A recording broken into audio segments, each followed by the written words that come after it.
Hello बच्चों, कैसे हैं आप सब। आशा करती हूँ कि आप स्वस्थ होंगे, मस्त होंगे और अपनी पढ़ाई में व्यस्त होंगे। आपकी इसी पढ़ाई को आगे बढ़ाते हुए आज हम पढ़ने जा रहे हैं एक नया चैप्टर, एक नया पाठ, जिसका शीर्षक है नन्ही बूंदें। तो बच्चों, ये एक सुंदर सी कविता है जिसमें कवि ने जल की नन्ही नन्ही बूंदों के बारे में आपको बताया है कि कैसे नन्ही नन्ही बूंदें आसमान से उतरकर जमीन में झूम झूम कर जल बरसाती हैं और सबके जीवन को खुशियों से भर देती हैं। तो आइए इस कविता को शुरू करते हैं। आप लोग भी मेरे साथ साथ पढ़िए और इस कविता को समझने की भी कोशिश कीजिए। तो आइए शुरू करते हैं। काले काले बादल की हम नन्ही नन्ही बूंदें हैं, शीतल जल की मीठे जल की नन्ही नन्ही बूंदें हैं। तो बच्चों, कवि कह रहा है इस कविता में जो बूंदें हैं उनके माध्यम से कि बूंदें कह रही हैं कि हम काले काले बादल की नन्ही नन्ही। तो बच्चों, नन्ही नन्ही यानी कि छोटी छोटी।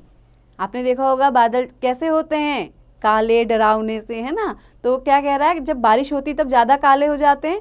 तो जो हम काले काले बादलों की छोटी छोटी बूंदें हैं। शीतल जल की मीठे जल की, शीतल यानी कि ठंडा जल, जो बारिश का जल होता है ठंडा होता है ना। तो कह रही हम कैसे ठंडे जल की और मीठे जल की नन्ही नन्ही बूंदें हैं, यानी कि हम उनकी छोटी छोटी बूंदें हैं। तो आइए आगे बढ़ते हैं। बादल के पंखों पर बैठ आसमान से उतरकर आती, रिमझिम छम छम मीठा गाकर झूम झूम कर जल बरसाती। तो क्या कह रही हैं बूंदें, हम कहाँ बैठ के आती हैं, हम बादल के पंखों पर बैठकर आती हैं और आसमान से उतरकर जमीन में गिरती हैं। रिमझिम रिमझिम, देखिए बच्चों, जो बारिश होती है हम क्या कहते हैं, बारिश कैसे हो रही है, रिमझिम।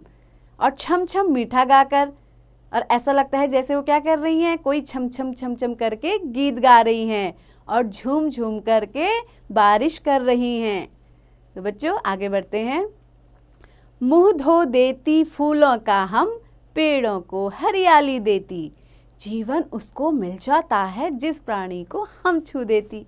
तो वो क्या कह रही हैं कि हम फूलों का मुंह धो देती। मुंह धोने का मतलब क्या है, जो फूलों में कई बार क्या होता है कि धूल मिट्टी जम जाती है, तो उसको क्या कर देते हैं, हम साफ कर देते हैं। किससे, अपनी बूंदों से। और पेड़ों को हरियाली देती, और कोई पेड़ सूख रहा हो अगर हम उसको पानी देते तो वो कैसा हो जाता है, हरा भरा। तो बारिश की बूंदें क्या करती हैं, पेड़ों को हरा भरा कर देती हैं। जीवन उसको मिल जाता है जिस प्राणी को हम छू देती। तो जिस भी प्राणी को हम क्या कर देती हैं, छू देती हैं या स्पर्श कर देती हैं, उसको एक नया जीवन मिल जाता है। छोटी हैं पर काम बड़े हैं, बूंद बूंद से सागर भरती, बढ़ जाता है जिसको छूती, खुशियों से भर जाती धरती। तो क्या कह रही हैं बूंदें, हम दिखने में तो बहुत छोटी छोटी हैं पर हम बहुत बड़े काम की हैं। जैसे बूंद बूंद से सागर भर जाता है, ऐसे ही क्या हम छोटी छोटी हैं लेकिन हम बहुत बड़ा काम करती हैं। बढ़ जाता जिसको छूती, खुशियों से भर जाती धरती। तो बूंदें कह रही हैं कि हम जिस भी चीज़ को छू लेती हैं वो क्या हो जाता है, बढ़ जाता है, यानी कि उसमें विस्तार हो जाता है। जैसे बारिश की बूंदें यदि तालाब में पड़ेंगी तो वहाँ का जल स्तर बढ़ जाएगा, नदियों में पड़ेंगी वहाँ का जल स्तर बढ़ जाएगा, पेड़ों में पड़ेंगी तो क्या होगा, पेड़ क्या होंगे, बढ़ जाते हैं, छोटे से बड़े हो जाते हैं, है ना। तो ऐसे ही क्या कह रही हैं वो कि खुशियों से भर जाती धरती। और क्या करती हैं, जब बारिश होती है तो पूरी धरती खुशियों से भर जाती है, यानी कि सब चारों ओर खुशहाली छा जाती है।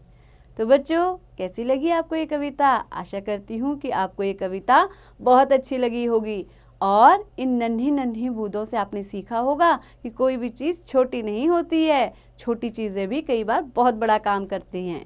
तो बच्चों, ऐसे ही पढ़ते रहिए, आगे बढ़ते रहिए और हाँ, इस कविता का अभ्यास भी जरूर कीजिए।